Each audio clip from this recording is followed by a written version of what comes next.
working to connect a region of over 600 million bridges between our lands.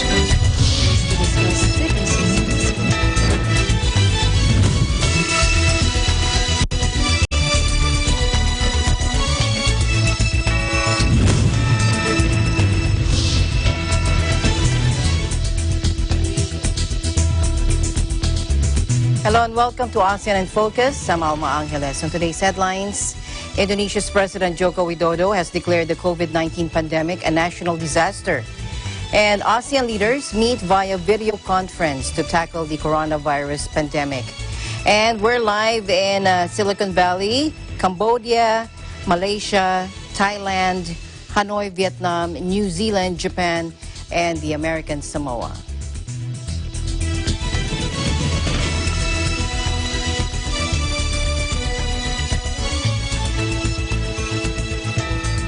First in our news, Indonesia's President Joko Widodo has declared the COVID-19 pandemic a national disaster. He has signed a presidential decree ensuring the outbreak will be handled by a designated task force, which will coordinate the response between ministries and local governments. The decree also reaffirms that regional government heads must follow the policies of the central government in handling the pandemic. He requested that all data related to COVID-19 must be released to the public and made accessible to everyone. Indonesia reported 360 new COVID-19 cases over the past 24 hours after a record daily increase of 330 cases last Sunday to bring the country's overall number of cases to 4,557. There were 26 more deaths to bring the cumulative death toll to 399 and 21 patients recovered to increase the total number of recoveries to 380. Authorities stressed the importance of staying at home, wearing face masks, observing physical distance, and frequently washing hands with running water for at least 20 seconds to break the coronavirus transmission chain. 7 Northeast states, along with their governors, started to plan reopening their coronavirus-hit economies in the U.S.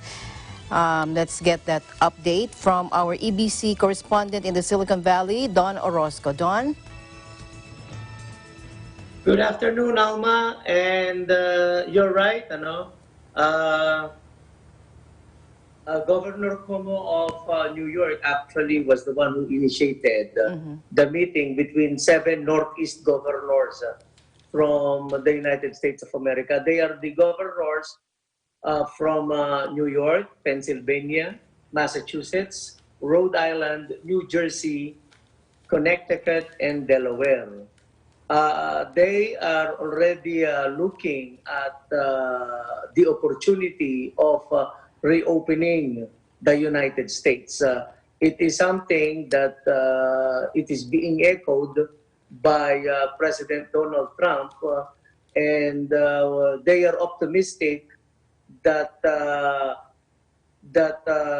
flattening of the curve is already on its way. And even in California right now, the Governor Gavin Newsom was telling everyone that California expects that this is the peak week for coronavirus, and expecting a death of about 65 for the week. That's a daily, and then the decline will follow suit. So that's how they see it. That's why they are now thinking of reopening softly the economy of the United States. As a matter of fact, politics is already grinding so fast.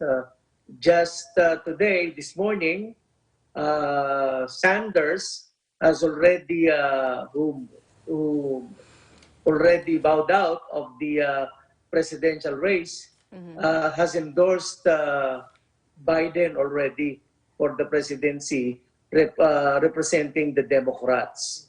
And then another policy rumor that's going on is with regards to Dr. Anthony Fauci.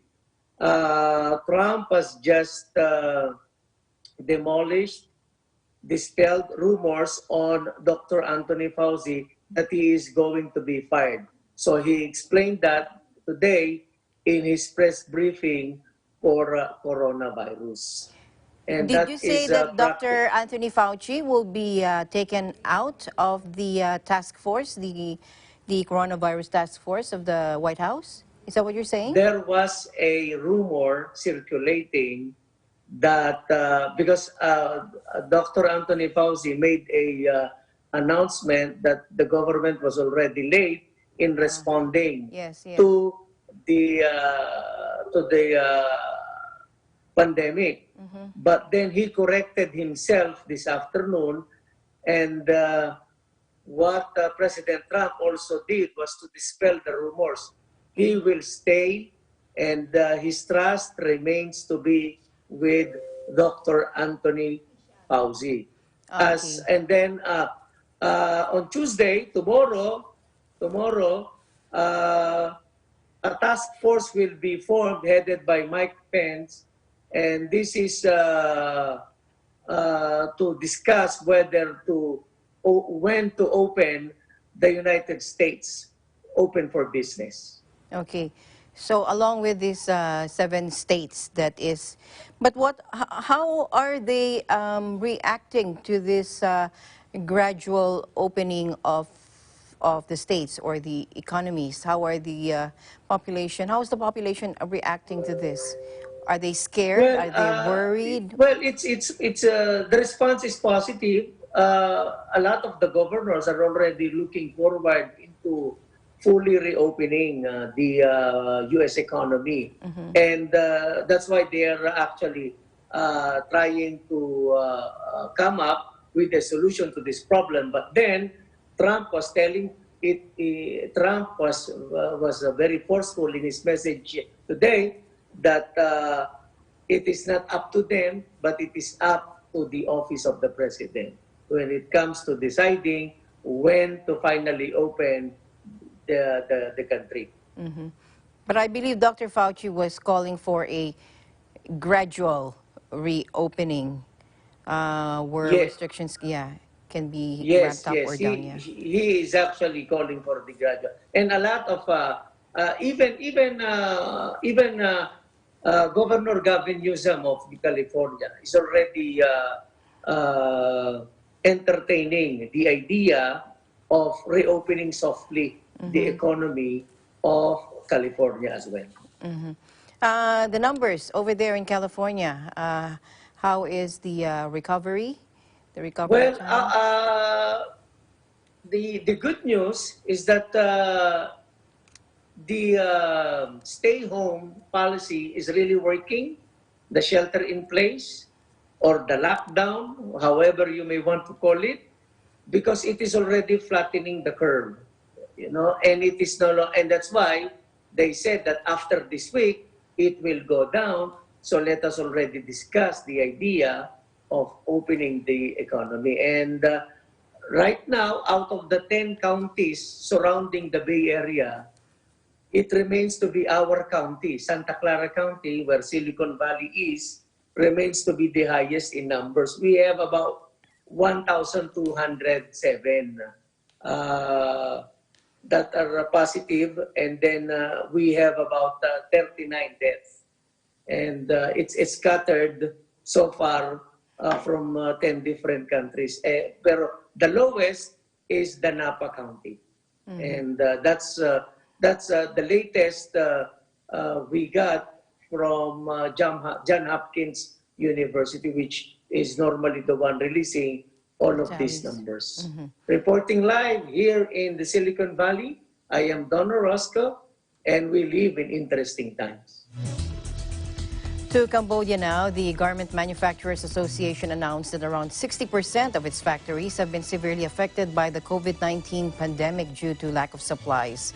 And scores of companies have canceled, as said, orders even after workers finished making them, and they refuse to take financial responsibility, leaving cash-strapped factories unable to pay wages. We have more from Crystal Ann Ballesteros. Crystal.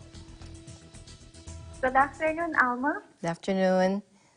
We all know that COVID-19 is creating huge impact in the world, especially in our day-to-day living as well as our working space.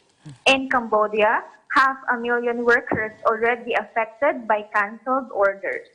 The Garment Manufacturers Association in Cambodia, or GMAC, has stated approximately 60% of its factories have been severely affected by cancelled orders of ready-made garment exports due to the COVID-19 pandemic. Ken Lu, Secretary General of GMAC, told Khmer Times that the majority of buyers of Cambodian garments and textiles have already canceled their orders. However, the association could not put a specific monetary value on what the cancellations will cost. In 2019, Cambodian garments, footwear, and travel goods exports were valued at $9.35 billion, representing a year-on-year increase of 11% according to a report from the Ministry of Industry and Handicraft. Speaking about the issue, Prime Minister Hun Sen said that around 100 factories had already applied for temporary suspension assistance for their workforce. This included a request to the government to subsidize $40 of their garment workers' minimum wage of $190 per month. While factory owners were originally requested to pay 40% of their workers' minimum wage, this has now been reduced to $30. In response, Ken Lu welcomed the move, saying, "Right now, all have to join together. We cannot blame or ask for full responsibility from employers. Everyone from the government, employers, buyers, and workers need to tighten their belts." Ken added that there are 1,069 garment factories registered with the Ministry of Industry and Handicraft, and he believes there will be more factories that apply for suspension over the coming months. But still, 90% of garment workers turn up for their duty on New Year's Day in response for Prime Minister's suspension of the Kamai holiday. The Labor Ministry said more than 90% of garment factory workers reported for work on the first day of Kamai New Year yesterday. Ministry spokesman Heng Sur expressed the ministry's gratitude and praise for the workers who heeded the government's call to forgo this year's New Year celebration in a bid to stop the spread of the coronavirus in the kingdom. For Sally, president of the National Trade Unions Coalition, said checks on the first day of Kamai New Year showed more than 90% of garment workers, including union representatives, went to work yesterday.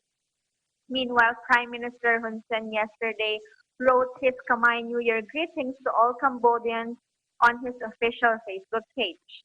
Mr. Hun Sen also thanked the public, civil servants, and garment workers for understanding the need to continue working during the Kamai New Year period as part of the government's efforts to curb COVID-19 spread. He also appealed to the public to follow the Health Ministry's guidelines, including practicing good hygiene. The Labor Ministry has warned employees who have taken unpaid leave and left for their home provinces to celebrate the New Year that they will be quarantined for 14 days before being allowed to resume to work. It noted they will not receive any wage during the quarantine period. However, those who have gotten permission will still be paid during the self-isolation period. Back to you, Alma. All right. Crystal, you last reported that Cambodia's legislature adopted a controversial state of emergency law amid the global pandemic. But how is that going along so far? Well, Alma, regarding the state of emergency, Senate began discussing the draft law today before its plenary session on Friday. And still, Prime Minister Hun Sen assured the kingdom or the citizens of Cambodia that this state of emergency law is for the kingdom to be ready in case it will be needed. Okay. So are the citizens there, they're not scared that this might infringe upon human rights or anything like that? Well, I think everyone is scared, but it's just they are trying to be calm, just like the Prime Minister. Due to the pandemic, due to the disease. Yes. All right, and also the current situation, economic situation of people around there. Thank you so much, Crystal, and keep the updates coming, and keep safe, stay healthy. Thank you so for your time. Thank you, Alma. We'll keep you updated on the recent news here in Cambodia. I am Crystal Anbaliceros, and we live in interesting times. Now, more than 60 people have been arrested in 60 foreigners, to be exact, to be specific, has been arrested for allegedly celebrating the Songkran or the New Year within the compounds of their hostel despite orders to remain indoors during Malaysia's MCO or Movement Control Order. That and more from our EBC correspondent, Ruby Tinawin. Ruby? Yes, good afternoon. Good afternoon, Thailand Ruby. usually celebrates its traditional New Year or Songkran from April 13 to 15, when crowds pack the streets in a lively festival, spraying water guns in a free-for-all water fight. However, the COVID-19 outbreak has forced Thai authorities to postpone the celebration. Now, here in Malaysia, the uncontrollable desire to celebrate Songkran during the movement control order period has landed a group of foreign workers in hot water. Sepang Police District Assistant Commander Wan Kamarul Azran said 62 people have been arrested for allegedly celebrating the water festival within the compounds of their hostel, despite orders to remain indoors during MCO. Two of those arrested confessed they recorded the celebration and uploaded it in Facebook. Copies of the video had gone viral on social media on Monday, with viewers condemning the act in the comment section. Police are continuing investigation to trace others who are believed to have participated in the party. Earlier on, the police said they had started investigation into the celebrations under Section 269 of the Penal Code for committing a negligent act likely to spread infection of any dangerous disease. The case is also investigated for inciting a community to commit an offense against another. Under Section 505C of the Penal Code, disobeying orders issued by authorized officers under Section 22B of the Prevention and Control of Infectious Diseases Act 1988, and improper use of network facilities under Section 233 of the Communications and Multimedia Act 1998. Meanwhile, Malaysia is embarking on a clinical study to evaluate the drug called tocilizumab for the treatment of severe cases of COVID-19, led by University Malaya Faculty of Medicine Dean, Professor Dr. Adiba Kamarul Zaman. The trial is underway at University Malaya Medical Center, together with 3 other public hospitals here, Sungai Buloh Hospital, Kuala Lumpur Hospital, and Tuanku Jafar Hospital in the state of Seremban. Tocilizumab, also known by its trade name Actemra, has been used for years in the treatment of rheumatoid arthritis, giant cell arteritis, and conditions involving excessive inflammation. In a statement, University Malaya said the study aims to compare the effectiveness of tocilizumab in comparison to high-dose, what they call corticosteroids in approximately 300 COVID-19 patients who developed severe cases of the disease. Dr. Adiba said a group of patients will be treated with either a high dose of corticosteroids or tocilizumab as soon as there are clinical and laboratory markers of deterioration. She reported that out of 8 severely ill patients who received the drug, they managed to prevent 6 from being ventilated, and they are now doing well. However, the treatment did not work in the other 2 patients because they were already very ill when the treatment was administered. As she said, this is a big deal considering the rate of deterioration of patients in China and in Italy. Dr. Adiba is an infectious disease specialist with extensive experience in leading prevention, treatment, and research on viruses such as HIV and Nipah. And she is also an adjunct associate professor at Yale University in the United States. Joining her In this study are clinicians from Yale University, Professor Dr. Rick Altis, Dr. Christina Price, and Dr. Maricar Malinis. Today, April 14, marks the end of the first 4 weeks that Malaysia has been under the movement control order. Although close to a month has gone by since the introduction of rules to curb the spread of COVID-19. Health experts are divided on whether the country has seen the peak of the disease, which has resulted in 4,817 confirmed cases as at noon yesterday.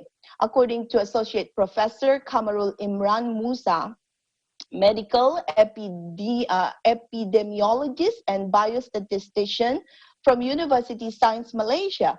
He believed the actual number of COVID-19 cases in Malaysia is higher right now, as much as 4 to 10 times more than the number of confirmed cases. However, there are asymptomatic cases, people who are infected with the virus but do not have symptoms of the disease. They are not tested yet. So he added that Malaysia would not see a pointed peak as seen in South Korea, as the Koreans had tested aggressively from the beginning, thus leading to a rapid decrease in its infection rates. He also thinks Malaysia would stay in this peak for a much longer time. And while Professor Zazali from University Malaya, who is a virologist, believes that it will take another 2 weeks for us to know whether COVID-19 had peaked or not in this country. She believes that the actual number of positive cases in the country was unknown because of the lack of aggressive testing. Also, she said the numbers that were reported every evening could be misleading as they relate to symptomatic patients who require treatment in the hospital. But for those who are positive but are asymptomatic, we don't know how many of them are out there because we don't do aggressive testing. So due to that, we don't really know what's the trend, where the trend is heading us. Now, he also said, now that we have loosened the restriction by allowing certain sectors of the economy to start working again, we do not know what's the impact. So the next 2 weeks will be critical for the country. If we don't see any downward trend, that means we have not been able to push the infection down. Now, a different thought from Associate Professor Malina Osman from University Putra Malaysia said she could not be sure whether the disease had peaked in Malaysia. And also, she cannot rule out the possibility of a third wave of new cases. However, she realized that new cases could come from those major clusters, thus creating subclusters of new infected cases. She believed, however, that active cases and new cases could be seen plateauing in the country. So in relation to that, activities and prayers at all mosques in the state of Selangor have been suspended until May 31st, and that's beyond Hari Raya. The suspension was decreed by Selangor ruler Sultan Sharafuddin Idris Shah following a special meeting yesterday between the State Mufti's Office, Selangor Islamic Religious Council, and Selangor Islamic Religious Department. The ruler had decreed that no activities were to be held at mosque and surau until May 31st. He said the activities involved Friday prayers, group prayers, talks, lectures. The decision was made to protect all the people from the COVID-19 pandemic. He also said the main Friday prayers must be replaced with Zohor prayers at home, adding that the 5-time daily prayers and Tarawih prayers during Ramadan must also be held at home. In his statement, he said all citizens must be more committed in the effort to overcome the pandemic by staying at home, ensuring personal cleanliness, as well as observing social distancing. However, he added that if the pandemic is contained earlier, a fresh order will be issued. Now, from Thailand to Israel, robots are being used in the fight against coronavirus, which has killed over 110,000 people worldwide. So they are being increasingly relied on for fast, efficient, contagion-proof champions in the war against the virus. Malaysian scientists have created a barrel-shaped robots on wheels that they hope will make the rounds on hospital wards to check on coronavirus patients, reducing health workers' risk of infection. Medipod, as what they call it, is a 5-foot wide robot equipped with a camera and screen via which patients can communicate remotely with medics. The invention, built by scientists at the International Islamic University, Malaysia, is also fitted with a device to check patients' temperature remotely. The device costs 15,000 ringgit or $3,500 to develop, and the university plans to trial it soon in their own hospital. If that proves a success, the scientists hope it can be used in government hospitals where people with COVID-19 are sent. Malaysia has reported 4,683 COVID-19 cases, including 76 deaths.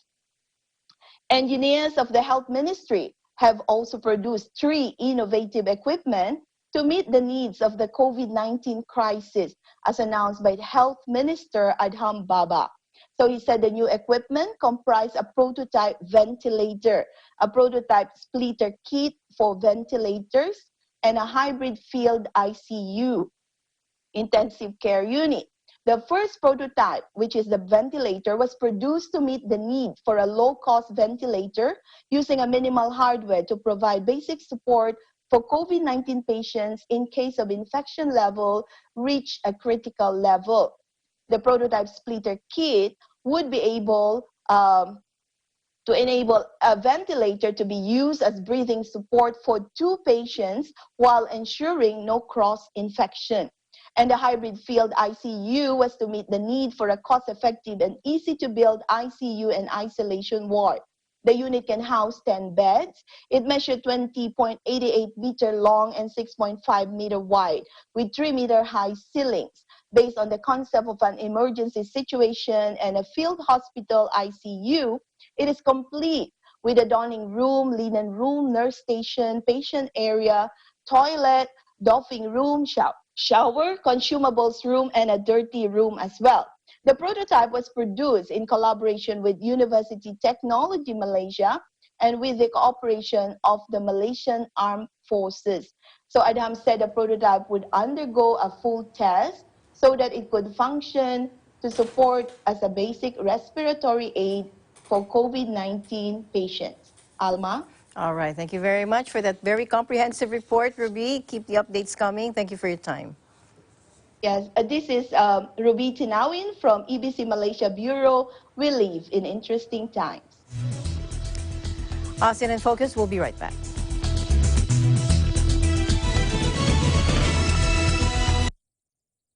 Alamin ang mga dapat at hindi dapat gawin ngayong panahon ng enhanced community quarantine dahil sa banta ng COVID-19. Taong bahay muna ang lahat sa panahon ng quarantine, maliban lang sa mga sumusunod na ang lakad ay mahalaga. Ang taong mamimili para sa isang bahay o pamilya, ang mga empleyadong kasama sa skeletal workforce ng ilang kumpanya.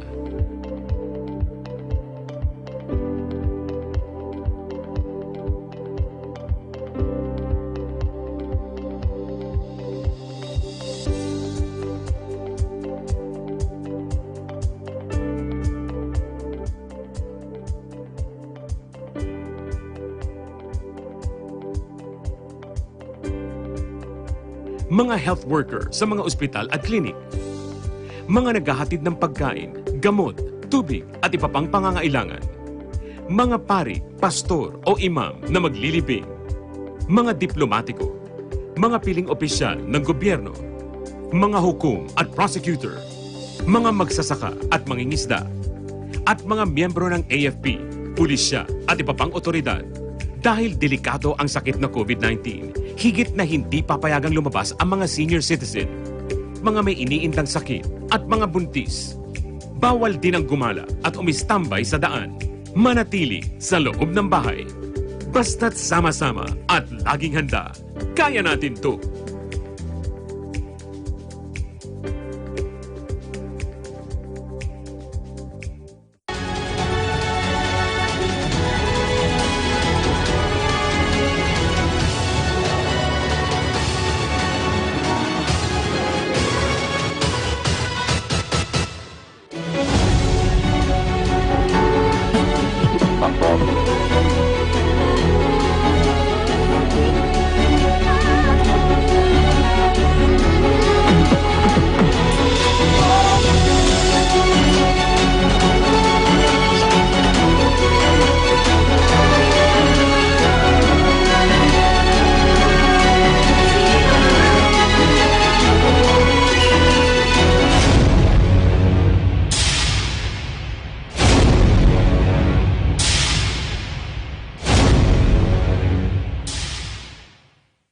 This program is co-presented by Kubert Industries Incorporated, Electromechanical Trading and Services, The Cooling Expert, Vita Herbs Philippines Green Coffee, Masarap, Mabango at Healthy Pa, Cadred Corporation, your ventilation and air conditioning specialist. In participation with Rain or Shine Elastomeric Waterproofing Paint, color for protection for your home. Matimco. Matimco is wood. Wood is Matimco. Our Square Variables Incorporated, your trusted UPS supplier and UPS maintenance provider in Luzon, Visayas, and Mindanao. CompuZell Computer Services, ID card and lanyard manufacturer. DN Steel. EMAC, UPVC Roof Corporation.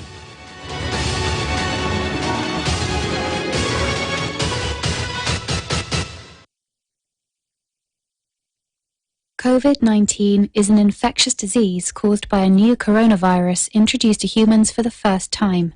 It is spread from person to person, mainly through the droplets produced when an infected person speaks, coughs, or sneezes. These droplets can land in the mouths or noses of people who are nearby. These droplets are too heavy to travel far in the air. They only travel approximately 1 meter and quickly settle on surfaces. This is the reason person-to-person spread is happening mainly between close contacts. The exact time that the virus can survive on surfaces is not yet known. So it is wise to clean surfaces regularly, particularly in the vicinity of people infected with COVID-19. Hands touch many surfaces, which can be contaminated with the virus. You should therefore avoid touching your eyes, nose, or mouth, since contaminated hands can transfer the virus from the surface to yourself. When coughing or sneezing, cover your mouth and nose with the bend of your elbow or use a disposable tissue. If a tissue is used, discard it immediately into a closed bin. The most effective way to prevent the spread of the new coronavirus is to clean your hands frequently with an alcohol-based hand rub or soap and water. This will eliminate the virus if it is on your hands. Stay healthy and prevent the spread of COVID-19.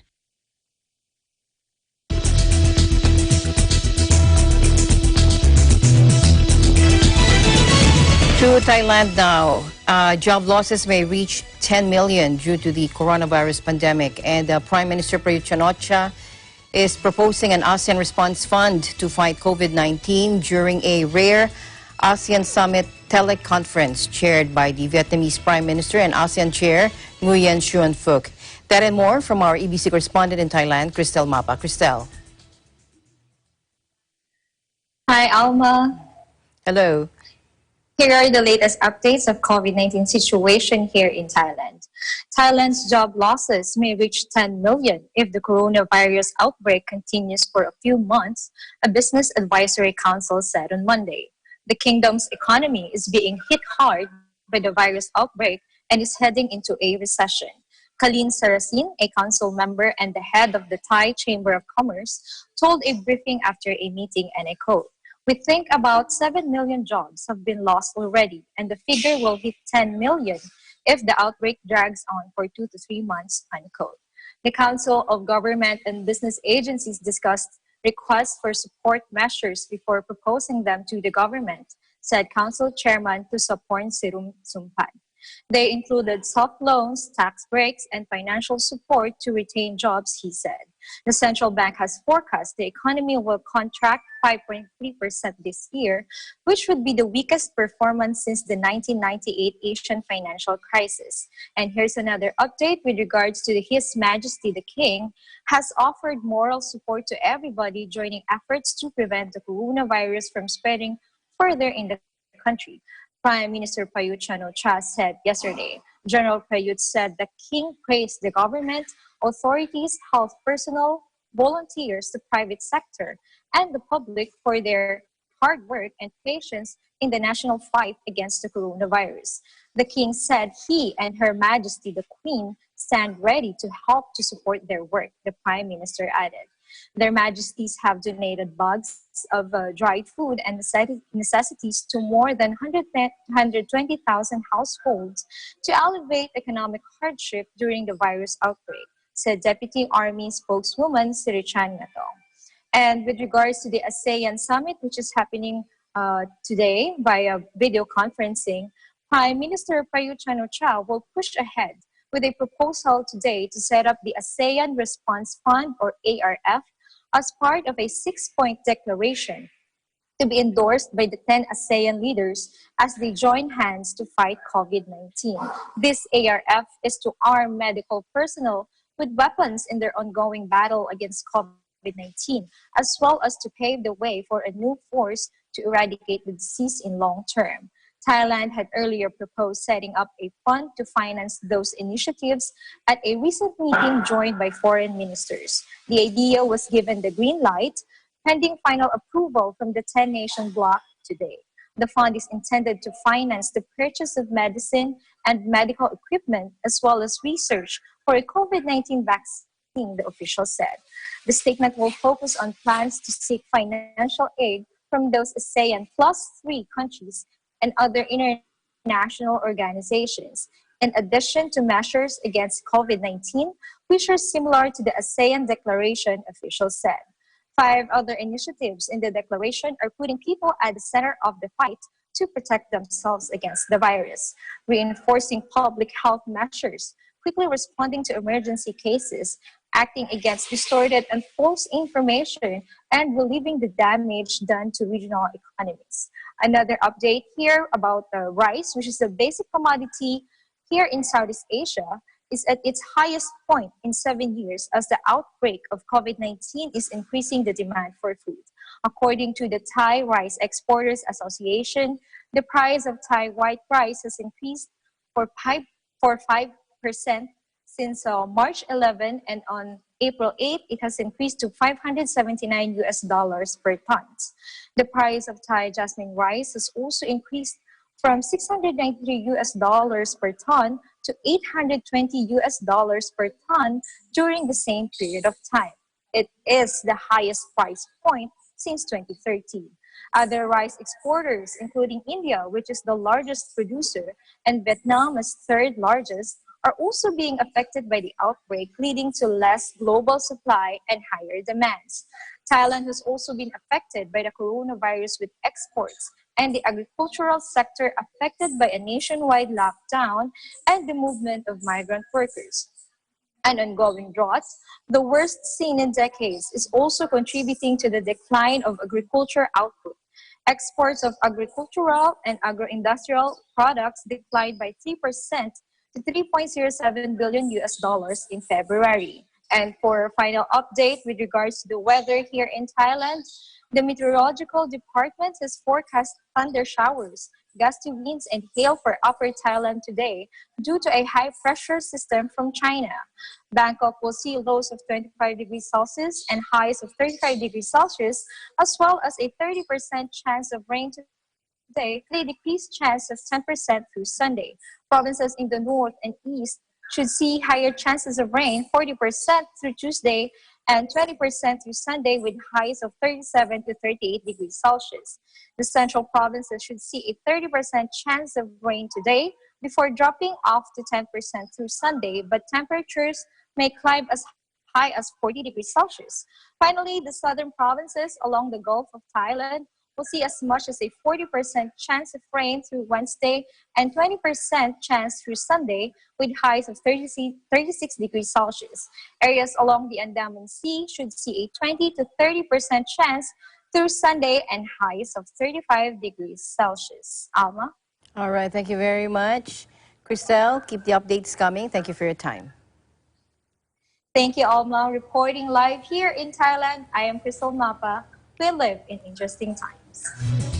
And the ASEAN Special Summit and ASEAN Plus 3 took place via video conference in Vietnam. This is the first time in ASEAN history that innovative technology is providing platforms for the leaders of the 10 ASEAN member states and ASEAN's plus 3 partners, namely China, Japan, and the Republic of Korea, to discuss via video conference and reaffirm their shared commitment to cooperate in the fight against COVID-19. We have a report coming in from our EBC correspondent in Hanoi, Vietnam, Ralph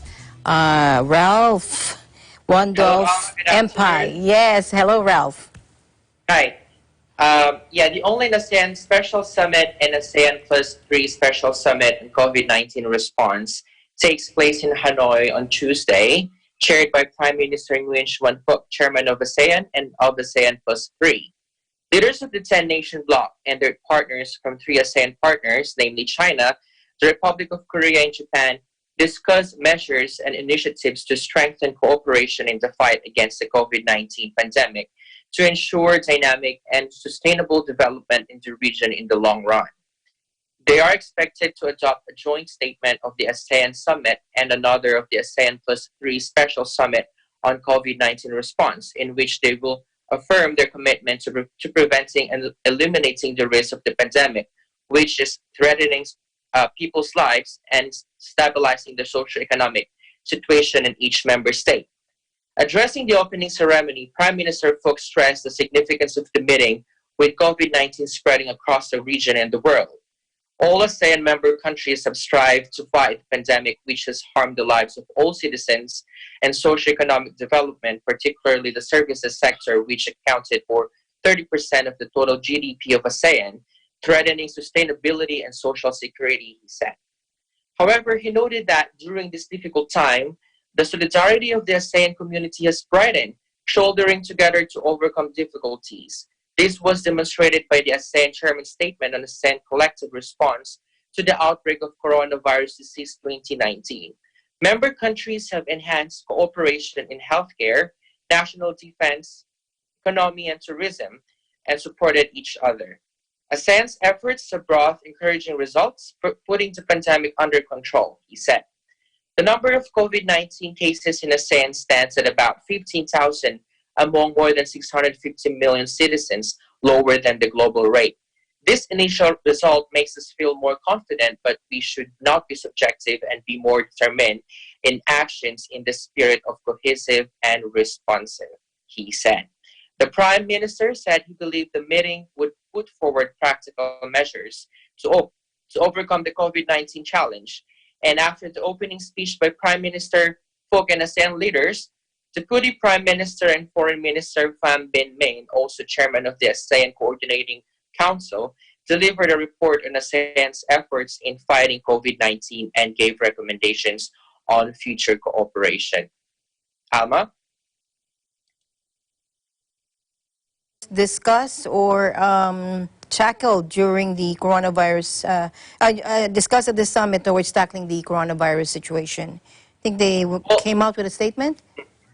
Yeah, Alma ministers agreed collectively in number one, further enhancing the exchange and sharing of timely data and information COVID-19 on the prevention, detection, control, and response measures, epidemiologic surveillance updates, risk assessment results, epidemiological and clinical studies on the virus and the disease, and technical guidelines through the existing ASEAN health sector cooperation mechanisms such as the ASEAN SOMHD, the ASEAN Plus 3 SOMHD, the ASEAN EOC Network, the ASEAN Plus 3 Field Epidemiology Training Network, or FETN, and the ASEAN Biodiaspora Virtual Center.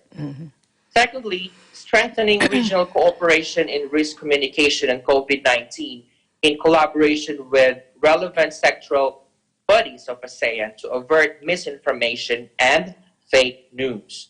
Number three, utilizing digital technology, including video conferencing and social media applications, as well as artificial intelligence, in addition to the existing official and formal platforms for efficient exchange of information, which will facilitate the timely implementation of public health responses. Number four, coordinating cross-border public health responses, such as contact tracing and outbreak investigation, where appropriate, through existing bilateral and regional cooperation mechanisms. Number 5, enhancing cooperation within ASEAN-led mechanisms and with external partners or stakeholders in capacity building interventions on public health emergency preparedness and response. Sharing of critical lessons learned and good practices. Resource mobilization, including technical assistance and policy dialogues on the latest development on COVID-19, including drug and vaccine development and security and self-reliance. And number 6, ensuring that all persons infected by COVID-19, including migrants and other vulnerable groups, can access essential healthcare services. And we have number 7, supporting the timely provision of assistance that are critical in sustaining affected national health systems in the region and improving the readiness of others, including the sharing of interventions to aid in transitioning national health systems to recovery. Number 8, combating the outbreak in ASEAN hand in hand with dialogue and development partners and other regional and global entities such as the WHO, as well as collaborate with academia and private sector to promote research and development on the disease and strengthen the exchange of the latest available knowledge, as well as sharing of evidence-based management and the appropriate and innovative tools and interventions that will help to stem the outbreak. And lastly, number 9, committing to continue after overcoming the challenges related to COVID-19 and other revitalizing national health systems, the collaboration and learning from the regional and national experiences in responding to COVID-19 challenges, as well as in further strengthening and institutionalizing preparedness, surveillance, prevention, detection, and response mechanisms of ASEAN with other dialogue and development partners, such as the WHO on public health emergencies and other crises. All right, thank you very much. Thank you very much, Ralph. That was the joint statement of the Special ASEAN Summit plus ASEAN Plus 3 Summit on COVID-19. Thank you for your time. Thank you, You're Ralph. welcome, Alma. Reporting live from Hanoi, Vietnam, this is Ralph Pandolp, and I believe in interesting times. There are 4 further deaths linked to COVID-19 in New Zealand, a reminder of what's at stake in the fight against this disease. Meanwhile, the government has also extended their state of emergency. Here's Bea Borja reporting from New Zealand. Hello, Bea. Hello, Alma. Good afternoon. Good afternoon. The Ministry of Health's Director General, Dr. Ashley Bloomfield, reported that 4 deaths were recorded today. This is sadly New Zealand's highest number of deaths in a single day. A total of 9 people have died of COVID-19 in New Zealand. All these 9 fatalities belong to the group of people aged 70 and up.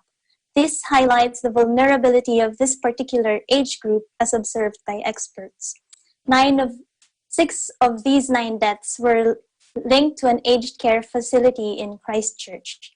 The Director General mentioned that he commissioned a review of rest home facilities to find out whether there could be improvements that can be made to policies already in place to secure the health of aged residents and staff. New Zealand continues to maintain the decrease in the number of new cases. However, only 17 new cases were recorded today, of which 8 were confirmed and 9 probable. The total number of cases now in New Zealand is 1,366. 82 additional people have recovered over the past 24 hours, bringing the total number of recoveries up to 628. A 7-day extension of the state of national emergency was also announced earlier today. The decision to extend the declaration intends to support the COVID-19 response. This is the 3rd extension since the first declaration was made on the 25th of March. The statement of the Ministry of Civil Defense clarified that this would not change the length of alert level 4 lockdown. On a more optimistic note, however, Dr. Bloomfield confidently stated that New Zealand is clearly past the peak of the pandemic under alert level 4. Alma. Okay, so what made the New Zealand government extend its state of emergency? Despite a flattening of the curve, what did the study show that convinced it not to relax restrictions at the moment? The extension of alert of state of emergency may be taken as a move by the government to ease New Zealand into alert level 3. This may be consistent with the gradual de-escalation that the Prime Minister Jacinda Ardern advised, that New Zealand cannot move too quickly or we might lose the headway we made. And in a previous press conference that she made, she cited the Minister of Sport telling her that we can't squander a strong halftime lead by letting up or getting overconfident. She has also repeatedly said that the rising number of deaths show that the battle with the virus is far from over. Move down to level 3 will allow a little more moving room, but not so much as we lose all our gains. And she also has repeated in several of her media releases that there will be no early movement out of alert level 4, despite the significant progress that New Zealand has made, Alma. Was there significant benchmarking done with other countries, do you know, as to this decision to extend the state of emergency? Yes. Usually, New Zealand compares its progress with Australia, which is its closest neighbor. But so far, New Zealand has taken a more conservative approach to the crisis, going harder earlier. From what I know, Australia has not gone into alert level 4, and it's more it allows more economic activity. And from what I heard earlier in the hearing of the Epidemic Response Committee, they said that Australia was allowing construction and some retail service to go on, which is unlike here in New Zealand. Okay. All right. Thank you very much for that update, Bea, and we'll hear more from you. Please stay safe and stay healthy as always. Thank you so much. This is Bea Borja reporting live from Wellington City, New Zealand. We live in interesting times. Some prefectural governments in Japan are requesting the suspension of some businesses to clip the spread of the coronavirus. Here's Dennis Liu for the report. Hello, good Dennis. afternoon, Alma. Good afternoon. Yes, a number of foreigners entering Japan in March decreased by 90%. The Immigration Control Agency announced today by the Immigration Control Statistics the number of new arrivals of foreigners in March was only 152,000, which was less than 90% than the number last year, 2,540,000, due to the global epidemic of the new coronavirus. The government of Japan restricted entry of those coming from China and South Korea in February as a preventive measure for the spread of COVID-19. Since then, immigration also suspended issuance of visas in various countries and almost all of Europe. The number of new arrivals in February was only 990,000, which was about 60% less than the same month last year, 2.37 million. In other news, requests for suspension of businesses in entertainment industry in Saitama, Chiba, Hyogo, and Fukuoka. To prevent the spread of the new coronavirus infection, the 4 prefectures of Chiba, Osaka, Hyogo, Fukuoka announced the details of the request for closure of commercial facilities on the 13th. That was yesterday, starting today, April 14th, and will continue until May 6th. Here in Tokyo, which was requested for a closure of karaoke boxes, internet cafes, movie theaters from the 11th of April. However, grocery stores, department stores, daily necessity stores, barbershops remain open. The restaurants are required to open from 5 a.m. to 8 p.m. only and could serve all kinds of beverages until 7 in the evening. The metropolitan government says it will provide a cooperation fee of 500,000 to 1 million yen to businesses that have taken a break or restaurants that have shortened business hours after being requested. Governor Hirofumi Yoshimura of Osaka Prefecture mentioned at a press conference that he strongly requested his people to refrain from social gatherings to prevent further explosion of the infection. Governor Hiroshi Ogawa of Fukuoka Prefecture said in his press conference, the government will give priority in distributing of its grants for prefectures in difficult financial situation. Alma. All right. Thank you very much, Dennis, for that update, and I'll see you later for more. Thank you so much. This is Dennis Lu reporting live from Tokyo, Japan. We live in interesting times. And last but not least, joining us from American Samoa is our EBC correspondent, Arian Torres. Arian. Hi, Alma. Good afternoon there in the Philippines, and aloha and good evening here in American Samoa. And here is my update for today. I still have a good news for everyone that American Samoa is still COVID-free until today. And the emergency declaration to be extended. Governor Lolo indicated that the emergency declaration for COVID-19 would be extended for another 30 days. He said saving lives is the utmost priority and told directors their efforts in protecting the territory during this unprecedented pandemic will go down in history. Lolo referred to the 1918 Spanish flu epidemic, saying it lasted 3 years and no one in American Samoa died. He said if that was true, then there's no reason why it can be repeated with the current pandemic. And here is a short history of what is Governor Lolo Molina saying. John Martin Poyer, the U.S. Navy appointed governor of American Samoa, heard the news of the risk from the disease and immediately took steps to coordinate ships from the U.S. mainland to assist with what was expected to be a dramatic outbreak. His strategy effectively was to quarantine anyone with the disease on the Navy ships with the goal of isolating the problem. He was successful. Not a single person in American Samoa died of the Spanish flu, one of just a few areas in the world where that could be said. Alma. All right. Thank you very much for that. And keep giving us the good news. And I hope we keep it up until the end of this crisis. Thank you so much. Thank you for your time. Arian.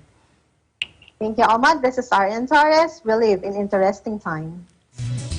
And that's the news for ASEAN in Focus from our EBC correspondents and other correspondents around the world. I'm Alma Angeles, and we live in interesting times.